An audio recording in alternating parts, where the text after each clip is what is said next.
একটি সুন্দর যাত্রা, এর সাথে মনোমুগ্ধকর এক চপের আড্ডা। আসসালামু আলাইকুম এভরিওয়ান, কি অবস্থা সবার? আমি টিএইচ রক্তিম। তো আজকে আমরা একটি গ্রুপ রাইড দিব, আর রাইডটি শুরু হবে আমাদের চিরচেনা জায়গা গিয়ার মাস্টারের দোকানের সামনে থেকে।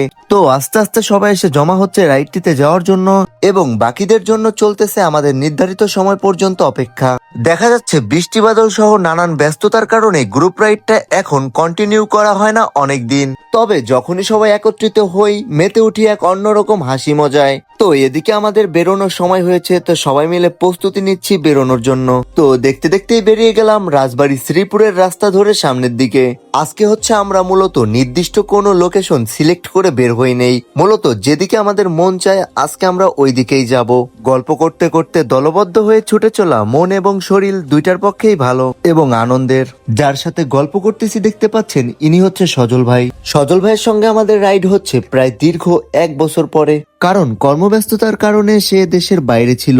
তো এদিক সেদিক দিয়ে রাইড করতে করতে আমরা ক্লান্ত হয়ে এখানে বসে বেশ কিছুক্ষণ জিরিয়ে নিলাম। এই রাস্তার পরিবেশটা ছিল বেশ চমৎকার, মনোমুগ্ধকর, নীরব, এক শান্ত সৌন্দর্যে ঘেরা ছিল এই রাস্তাটি। তো এখানে বসেই আমরা সিদ্ধান্ত নিচ্ছি যে এখান থেকে কোথায় যাওয়া যায়। তো সিদ্ধান্ত হলো কুটিরহাট সেন্টারের দিকে চপ খেতে গেলে কেমন হয়। যে ভাবনা সেই কাজ, আবার রওনা দিয়ে দিলাম হচ্ছে কুটিরহাটের পথে। একদম প্রকৃতিতে ঘেরা গ্রামের এই চিকন মনোমুগ্ধকর রাস্তা ধরে আমরা ছুটে চলছি আমাদের গন্তব্যের উদ্দেশ্যে। রাস্তার দুই পাশের প্রাকৃতিক পরিবেশ, মানব জীবন এবং নান্দনিক চেতনার এক অফুরন্ত উৎস। ইট পাথরের যান্ত্রিক কোলাহল মুক্ত শহরকে পেছনে ফেলে এই জায়গাগুলো আমাদের মনকে এক সবুজ প্রশান্তির ছোঁয়ায় ঝুলিয়ে দেয়। তো ছুটে চলতে চলতেই আমরা কিন্তু আমাদের গন্তব্যে চলে আসলাম। আমার পেছনে দেখতে পাচ্ছেন, এটি হচ্ছে সেই চপের দোকান। স্থানীয় মানুষজনের কাছেও এটি কিন্তু বেশ পরিচিত একটি দোকান। যারা এখান থেকে চপ খেয়েছেন কমেন্ট করে আপনার মতামত জানাবেন। এই জায়গাটির নাম সম্ভবত কুটিরহাট সেন্টার। চপের অর্ডার দিয়ে দোকানের বাইরে গিয়ে আমরা সবাই বসলাম। একটি বড় ফাঁকা মাঠের পাশেই হচ্ছে এই দোকানটি। সত্যি বলতে আমরা এই ধরনের ট্যুরগুলা সবসময় মন থেকে উপভোগ করি। সামনেই মাঠে বাচ্চাদের ফুটবল খেলা হচ্ছিল, বসে বসে সেটি দর্শক হিসেবে উপভোগ করতে থাকি। আমরা ছোট বড় যে জায়গাতেই যাই না কেন, যেখানেই থাকি না কেন, ওই জায়গাটাকে ওইভাবেই উপভোগ করা উচিত। তো এদিকে দোকানের মধ্যে চলে গেলাম এবং দেখতে পেলাম আমাদের অর্ডার দেওয়া চপগুলা তৈরি হচ্ছে। এখানে হচ্ছে মাটির চুলায় খড়ি দিয়ে রান্না হয়। চপের কথা বলতেছি না, মাটির চুলার রান্নাটার স্বাদ কিন্তু বেশি হয়। আমরা গিয়েছিলাম হচ্ছে বিকেলের দিকে। তো আমাদের চপগুলা কিন্তু হয়ে গিয়েছে এবং আমাদেরকে খাওয়ার জন্যও পরিবেশন করে দেওয়া হয়। গরম গরম চপ খেতে কিন্তু বেশ চমৎকার টেস্টি ছিল। এক একটি চপের দাম ছিল হচ্ছে 5 টাকা করে। 5 টাকা অনুযায়ী চপগুলা কিন্তু আসলেই অনেক ভালো ছিল। সামান্য মাংসের কিমাও দেয়া থাকে এই চপগুলার মধ্যে।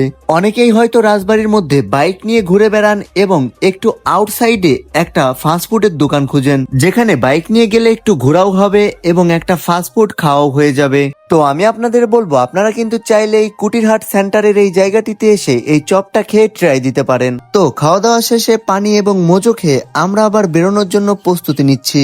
সত্যি বলতে দিন শেষে হাজারটা টেনশন বা প্যারা থাকলেও ভাই ব্রাদারের সঙ্গে এই ট্যুরগুলোতে আসলে তা অনেকটাই উধাও হয়ে যায়। আসলে জীবনে চলতে গেলে প্যারা থাকবেই, তো তার মধ্যে আমাদেরকে এই ধরনের ছোট ছোট সুখগুলা খুঁজে বের করতে হবে, যার মাধ্যম দিয়ে টেনশনগুলাকে কিছু সময়ের জন্য একদম গায়েব করে ফেলা যায়। ভালো সময় খারাপ সময় দুইটাই জীবনের অংশ।